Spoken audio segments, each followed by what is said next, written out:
Hi there, welcome to Lovin Sheila, the podcast. Thank you for joining me today. We have so many things to talk about. First of all, I want to thank you all for the tremendous support that I have received from our viewers and our listeners. It has been overwhelming. The kindness, the texts that I've received just saying, hey Sheila, it seems that we're in the same place. Thank you for being honest. Thank you for being vulnerable. It is very much an encouragement to my soul. It encourages me to continue on, whether we have one viewer or 1 million viewers. I'm happy to be able to sit here today and share with you, the process of that I'm on, that I hope all of us are on, and just continuing to love ourselves and do what's best for us, and be happy and find joy in our daily lives and not be moved by outside factors, but really be in tune with what's inside of us, what is driving us. And that's where Lovin Sheila, the podcast, that's our space, and that's what we're focused on. I have to remind you that we do have our promo going on. If you go to Along with Bodywear, you can get your Lovin Me tank. Let's see, I have one here. Your Lovin Me tank or your Lovin Me t-shirt. And I'm offering them to all of my Lovin Sheila, the podcast followers for $10.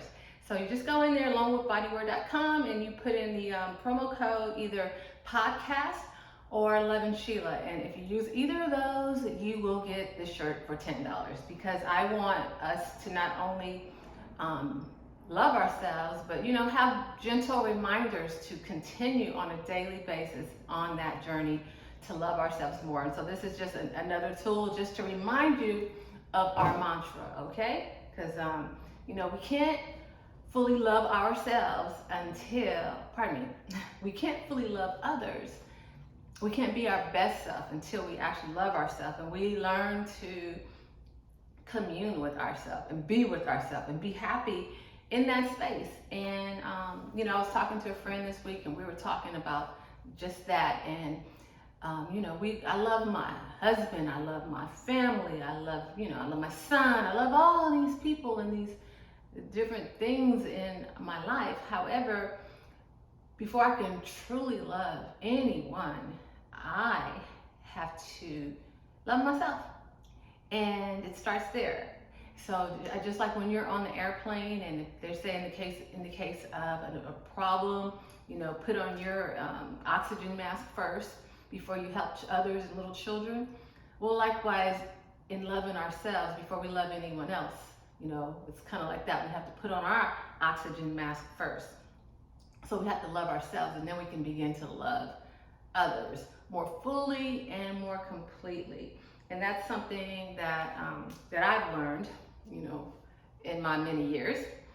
And even to the point where in our third episode, my team did not tell me, and this truly bothered me. My team did not tell me that I had lipstick on my teeth for pretty much all the episode. And so I really struggled with should I release it or should I cut it, because every time I watch it, all I see was the lipstick on my teeth.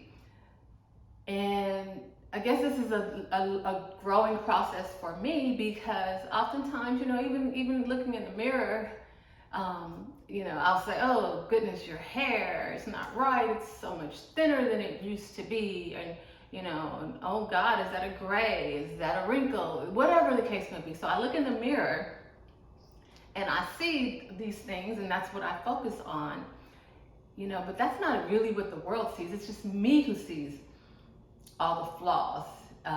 And so, and trying to be even more transparent, yeah, I made a mistake. We had a big, as I would call it, production error. But at the same time, I felt like the information was important and it would be difficult to recreate. So I was like, let's just run it, with your host with lipstick on her teeth. Hopefully this time we won't have those same issues, but I want to be deeper and I want to be more vulnerable. And you have definitely seen me in my vulnerable state, for sure. In our previous episodes, we talked about, just our intro, just telling you where we are, how I adapted the mantra, Lovin Sheila, maybe 24 years ago, something like that. And, how my life evolved. And I had being married, having children, raising a child. Well, I didn't have children, I had a child. And maybe one day I'll talk about, actually losing children. I had a couple miscarriages along the way. That's why I only have one child. And, having children, raising him, co-parenting, so forth. So that's how my life has evolved, while at the same time maintaining a career and, trying to be successful and do everything I can in that arena as well. And so all those things like pulled at me. And I was focused on being a wife. I was focused on being a mommy. I was focused on advocating for my child within the school system. I was focused on my job and making sure that I was making my business plans and so forth, and helping my husband, or supporting my husband in growing his business. And somewhere along the way, it's just like it really became mechanical. It was not necessary. I was doing the things that were in my heart, but my heart somehow was detached, if that makes any sense. Because I feel like I was doing things that I was expected to do, and things that I wanted to do, but I don't think my motivation was from my desire. I think it was more out of expectation. And so it eventually led me into some therapy, actually. I think I've done therapy for most of my life, intermittently. And I went to therapy, and the first thing, and the thing I remember the most from our initial meeting was we talked about boundaries. And it was clear to me that my boundaries had not been established, nor did I even know, I'll say this, like I didn't even know what they were. I didn't know. I mean, just like on the Sheila podcast, we talked about dating, and I never really had any specific questions or things I was looking to find out, before I entered into dating someone. I was just like, am I attracted to him or whatever? I didn't ask any probing questions or any insightful questions. And maybe because I was young, and now I'm a little older, and so now I can be more introspective about life in general. So anyway, I found out that I didn't have any boundaries, didn't know exactly what they were. I just kind of lived my life, and that's it. I just kind of lived my life, and there was no specific guidelines for it. It was just like, okay, this feels good, I think. Okay, this doesn't feel good. Okay, maybe how do I massage that to make it feel good again? So anyway, determined that my boundaries were very loose. They were not clearly defined. And I couldn't clearly define them for others because they weren't clearly defined for me. And part of this journey has been to try to establish some boundaries. And I found that it was difficult. It has been difficult because people have dealt with you a certain way for so long that when you start to adjust and change, pivot a little, and you start trying to set some boundaries, everyone's not going along with them like you would hope. That was my experience, and I think the first one I tried was with my, and I shared some things with him, and I recall vividly that he informed me that he wasn't going to change. And that puts you in a quandary because you're like, okay, my boundary is the things that I'll accept and won't accept. And I'm sharing with you something that concerns me, and I don't recall exactly what it was at the time, but I'm sharing with you something that I feel is not good for me, that I cannot handle, that I don't want in my life. And your response was, I'm not going to change. Now I can even understand someone who you share your boundary with, and they don't know how they feel about it. They just process it, maybe. But to really say I'm not going to change is like a real crossroad, because at that point you have to determine, well, how am I going to deal with you if what you're doing hurts me and you're not willing to change or see that. You think I need to change, adjust myself to where I guess it's okay. How does one deal with that? And that has been, in several, of my relationships, that has been a concern, absolutely a concern. And so the other day I was on my way for a hike, and I listened to Joel Osteen, when I'm in the car. And on this particular day, he had a guest. He was talking to someone, and his name was Dr. Henry Cloud. And it really just grabbed me. I was like, oh my God, this is just for me. And I guess he was promoting his latest book, which is Trust. And but when I went to his site, there was, and the site is boundaries.me, okay? And certainly that applies to me, because boundaries, something I'm working on. And it was just phenomenal. So I took the assessment. I joined. I took the assessment, and then they gave you a learning path. So, I'm thinking, okay, I'll do the 14-day free trial, and I will, abandon. So initially, in true Sheila fashion, I was like, let's just see how much I can get done, and this is 14 days, and then I'll let it go. And then maybe a day or two into it, I realized, wait a minute, this might just be worth it. It's $9 a month. But I think it's worth it. I mean, that's nothing. And so I think it's worth it to continue. So the first learning session they gave me was protecting yourself from toxic people.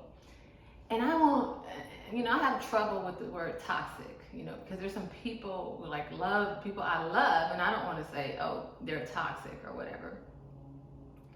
But, I guess in being transparent and vulnerable, it's possible that they are toxic. It's possible that I'm toxic in certain situations and in certain relationships. And so the first learning session I've been doing, I've done, I actually just finished it today, was protecting yourself from toxic people. And the most intriguing, okay, so it gives you like the laws of boundaries, I believe, 10 laws of boundaries. And the reason it got me hooked, the reason I said, oh, I'm not going to stop after the 14-day trial, is because the first one was the law of sowing and reaping. And I was like, oh yeah, I know about that. You reap what you sow. And so if I sow good things, I'm going to reap, great things. And so that's how I look at it. But when I read the law of sowing and reaping, when it applied in the protecting yourself from toxic people, what they said is, when another person sows and you're reaping, bad based on what they've sown, meaning typically a person, if you do, if they're doing bad things, or say they're doing something bad and they get caught and they go to jail, they are reaping the consequences of their actions. But in this situation, maybe they don't get caught, but you are, an accomplice, we'll say, and you go to jail for their actions because you knew and you were complicit. And I'm just making that up. I don't know if that stands the legal burden, however, but you get what I'm saying. So that just opened up a whole new world to me, because I'm like, oh my God, you mean to tell me, because I've experienced that where others have done things and I feel like I was harmed for their actions, there was a penalty for me for things I didn't do, which things I could not necessarily control. And yet, an interesting thing I think about these people that do that, they hold you accountable for these things, okay? But they don't hold themselves accountable. Now that's where this teaching is going to go from Dr. Cloud to me, because in the process of dealing with this law of sowing and reaping, and understanding how these things that other people sow have affected me, then I started to look at accountability.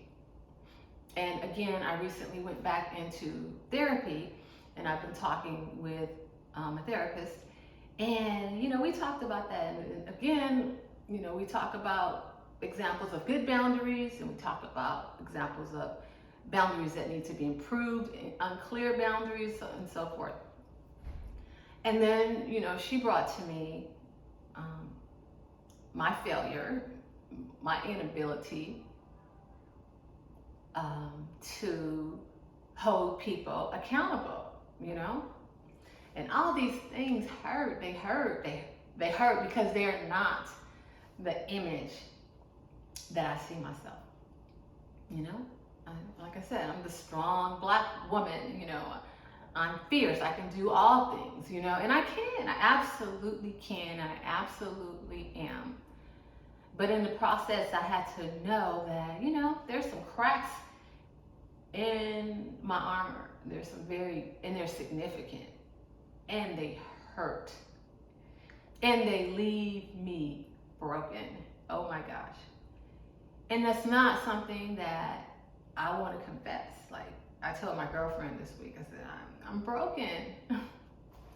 I'm broken. It brought tears to my eyes, because it's like, that's not who I see that's not who I want to be. That's not who I see myself as. But I had to face the reality that I'm broken. And how did this happen? Okay, we have to love ourselves. I have to love myself, right? I have to focus. I have to be intentional, as my friend Melody always says, intentional about things. So I have to intentionally love myself and protect myself with boundaries, our fences, to protect me and who Sheila is, so I remain who I am. And then I have to hold folks accountable. Those folks who refuse to change, those folks who don't respect what I'm saying, or don't respect my boundaries. Well, what will be your role in my life moving forward? Because I can't hurt to keep you happy, I can't take the pain or blur the lines so that you're happy, yet I'm in pain or I'm broken, whatever that is, So it's hard. It's definitely a hard road to toe. I think that's what you call it. It's been hard. It is hard. It's daily, a daily challenge. Staying focused, but that's where I am. We've spent, it seems like it's been about 10 years we've been talking about boundaries, and I still have not got it right. But I have some reinforcements in the things that I'm studying right now with Dr. Cloud, and I would encourage you to get on board and go sign up and do the 14-day trial if you don't want to invest the money. But I think after you do the 14-day trial, you'll most likely want to invest the $9 a month. But so anyway, I'm working on the boundaries, strengthening that part, and now working on the accountability. Again, I was talking to a friend the other day, and she's like, yeah, you hold yourself accountable. She was telling me how I don't give myself any breaks with the things that I do. If I'm going to work out, if I'm going to do this, I'm determined, and no matter how I feel, I'm going to do what I said I was going to do. And there's no past for Sheila. There has been not much of a past for Sheila. It reminds me, and this has been going on for, I didn't think of that. She told me that just this week, a couple days ago. And I recall years ago, this is like 25 years ago. So this has been going a long time. I remember I was on jury duty for about 6 weeks, and my girlfriend and we met for lunch. And on this particular day, I don't know if she'll remember, I was really, really, really sick. I was really sick. I just had a cold or something. but I didn't feel good. But I was like, I gotta work out, I gotta work out. I gotta go to the gym. And at the time I was into the gym. So I had to go to the gym, and I think I had just gone to the gym. And I really recall, I don't necessarily remember the words she said, but she was just like, wow. I mean, not wow, like impressed, but just like, wow, like you just keep going. You just don't stop, And when there was nothing to tell me, Sheila, you don't have to go to the gym, today. And, once there were times when I had these 2-a-days in my mind, and I'll go to the gym like twice a day. And once I got that in my head, like anything, like even now, once I get it in my head, this is what I'm going to do, it takes a lot to stop me. It hasn't mattered how I felt. If this is what I said I'm going to do, no matter what the circumstances are, this does not matter. That's what we're going to do. This is not going to change anything.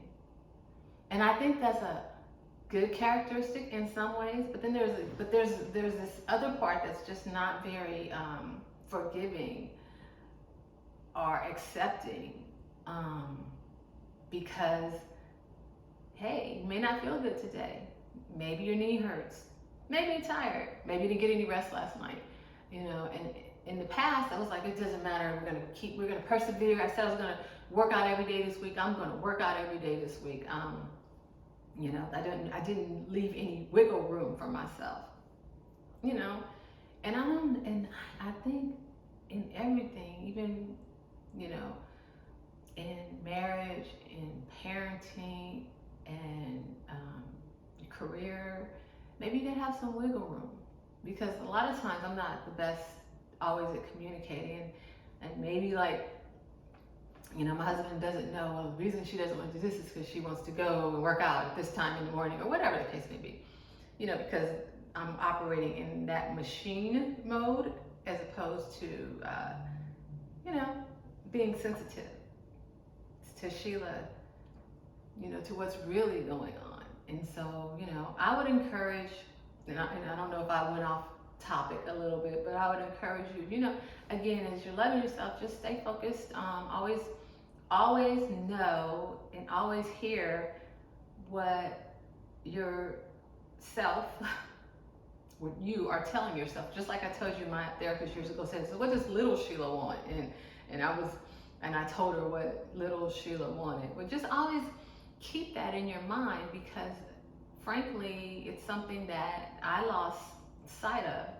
Because it didn't matter what little Sheila wanted. It didn't matter what big Sheila wanted. It was just determined Sheila, and this is what she wants, and this is what's going to happen. And it doesn't matter how she feels. It doesn't matter if her legs are breaking, her hip is broken, whatever the case may be. I have a goal, and we're going to get there. And it happens mostly personally. But anyway, so I don't know if I went off topic, but I'm just saying, don't be overly, I always think I was overly dogmatic toward myself. My point was just hold folks accountable. In that example I gave you, with my telling me he's not going to change. I never really figured out how to hold him accountable. I probably just fleed, and they talked about that in Dr. Cloud's.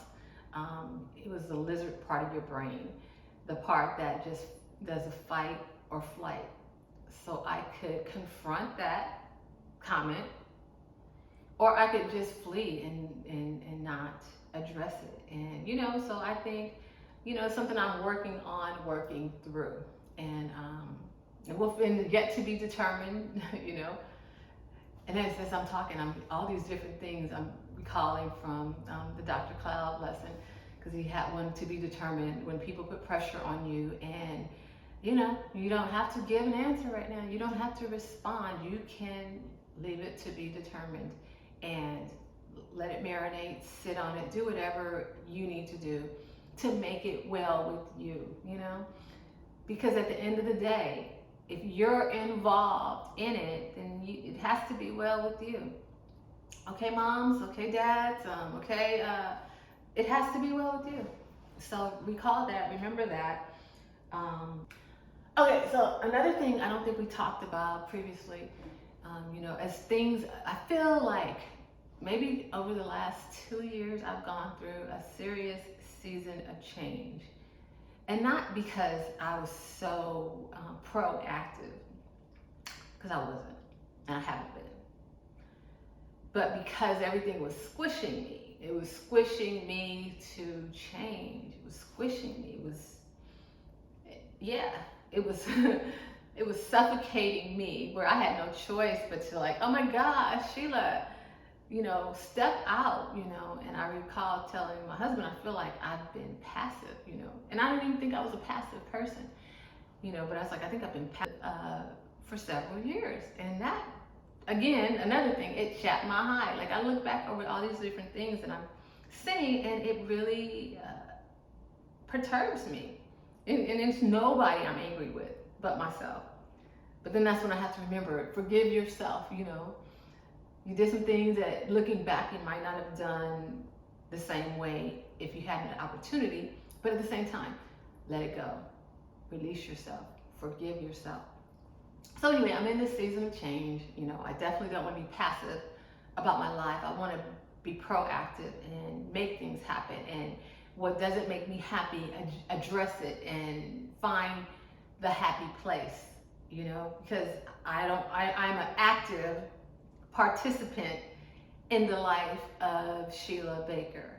I am an active participant. I am not a passive rider going along for the ride. And so that's something that I had to take ownership of.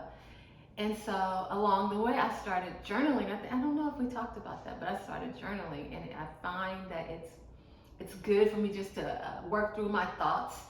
And it's good also for me to put myself in remembrance of how certain things made me feel, because I don't want to, some feelings I don't want to have, what brought it on, what was the stimulus to bring it on, the stimuli, so I can avoid those pitfalls. I want to be, I want to learn from, maybe it's not mistakes, but from my experiences. Like I was listening to Bishop Jones, and he said something about things. Experience is an expensive teacher. So to not learn from those expenses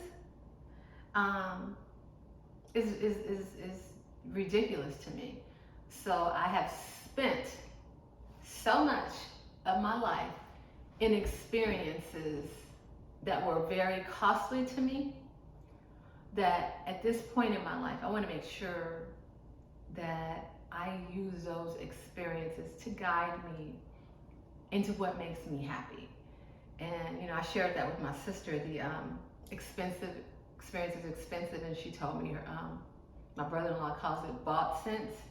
So I think that's quicker to say. So with all this bought sense that I have, I certainly need to apply it. Okay, so that's why I'm journaling and trying to keep myself in remembrance of different things, so I stay on the right track. Okay, because it's easy to be derailed.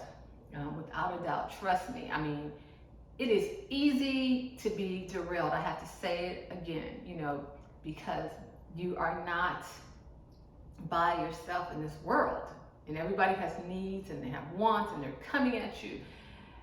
So at the same time, you have to know what your needs are, what your wants are, and you have to be focused. And again, this is not an authority. I'm pretty much giving a report. Okay, this is not Sheila saying she figured it out. This is Sheila saying, okay, I read this, I listened to this, I tried this, and I'm giving you the report of what was valuable to me, and hopefully to some of you women out there, it will be valuable to you as well, something that you can, grow from. Because I think, like we said before, if you don't elevate, you'll evaporate. And I'm here for the elevation. I'm here for the growth.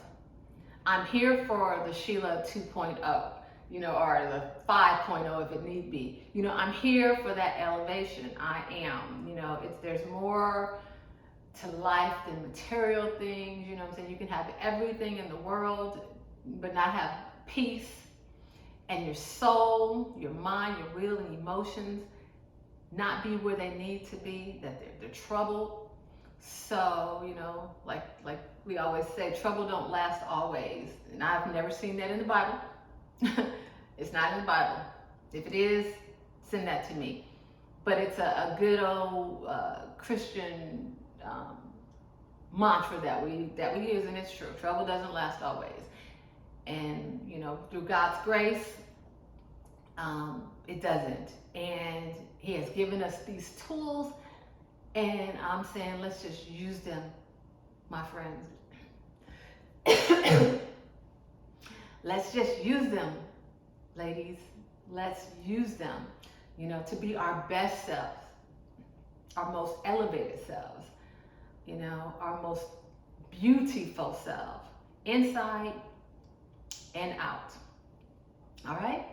I think that's what I have to say today. I hope it blessed your soul. I thank you for listening. As I talk these things through, as I speak life into it and embody it in words, it refreshes my soul and it gives me hope, maybe some clarity, some direction, because those are all things that we need in this life. And so that's what Lovin Sheila, the podcast, is all about, girls. It's to bring us hope, to bring us together, to bring us life, to bring us joy. Through God's grace, we'll do it. We'll do it together. I thank you, Lord. I thank you. I do thank you, Lord, for blessing me, giving me this platform for whomever can use it. And I thank you for joining me here on Lovin Sheila, the podcast. Thank you, and be well.